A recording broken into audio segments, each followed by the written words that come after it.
Yoo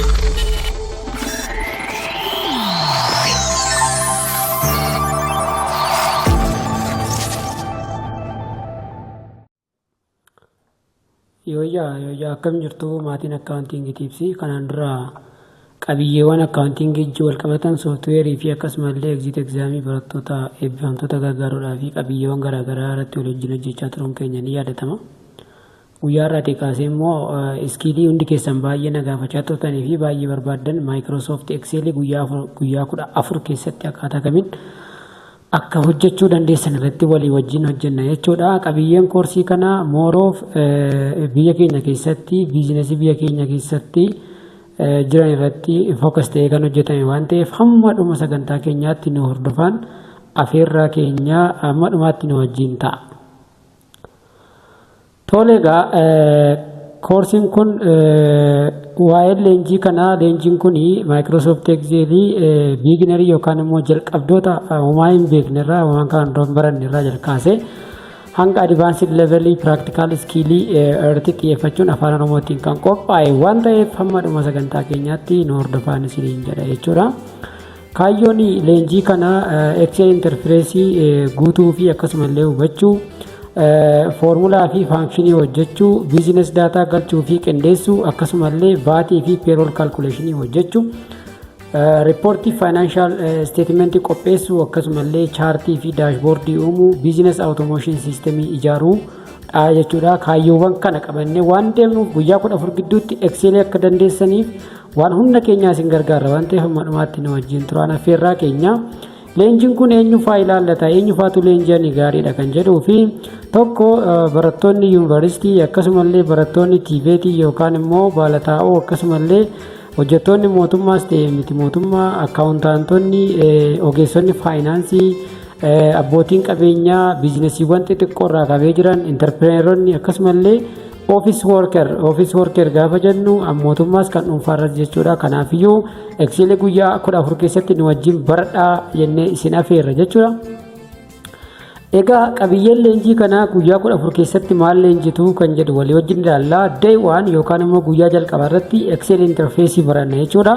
Kanneen akka workbook, worksheet, raw, column fi sales walii wajjin kan ilaallu ta'a jechuudha.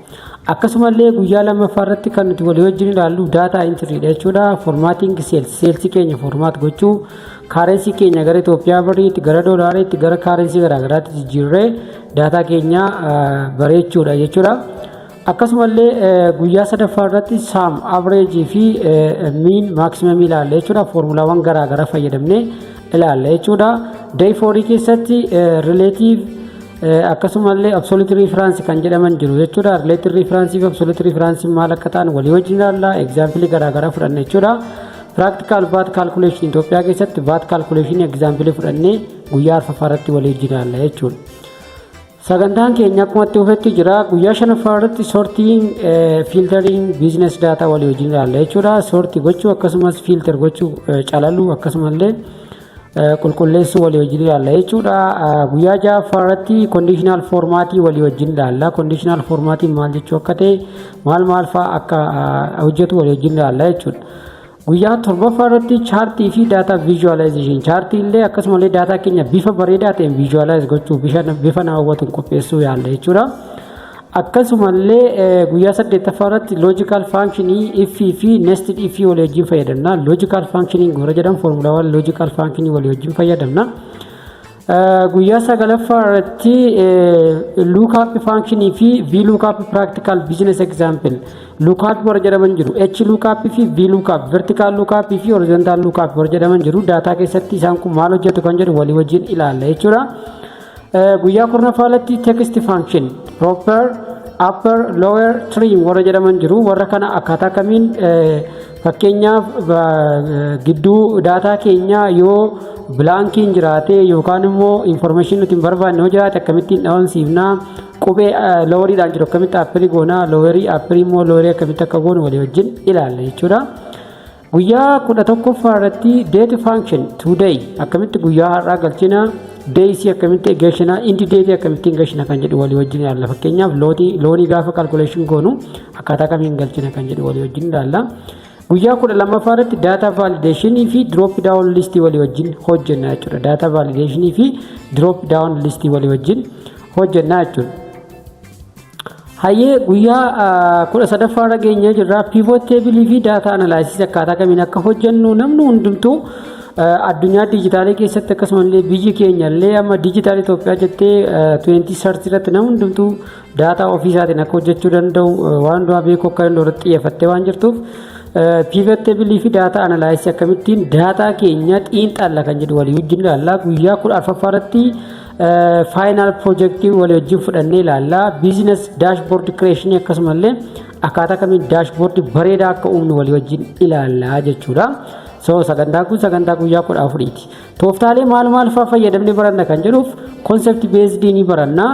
Maal akka ta'e hubachuu akkasumas faayidaa isaa beekuu eessa irratti akka fayyadamu baruu practical demonstration ilaalla.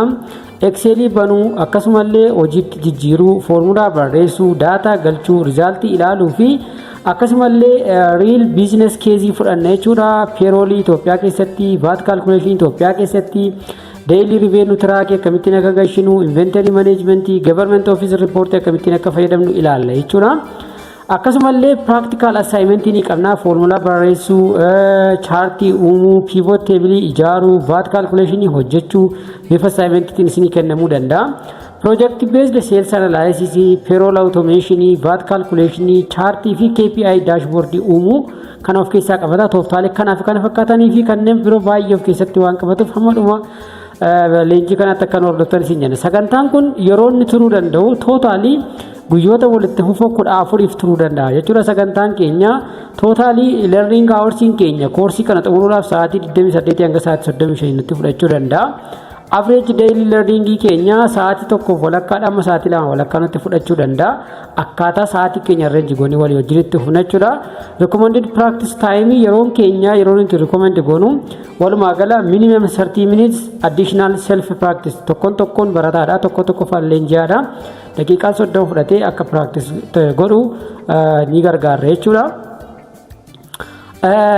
Akkasumallee dhumarratti learning resourcing keenya maal fa'i viidiyoo leessanii ni qabaannaa barnoota viidiyoon ilaannaa practice excel workbook faayilii ni kennina downloadable course material isin ilaannaa akkasumallee Microsoft Excel software practice environment isin mijeessina jechuudha.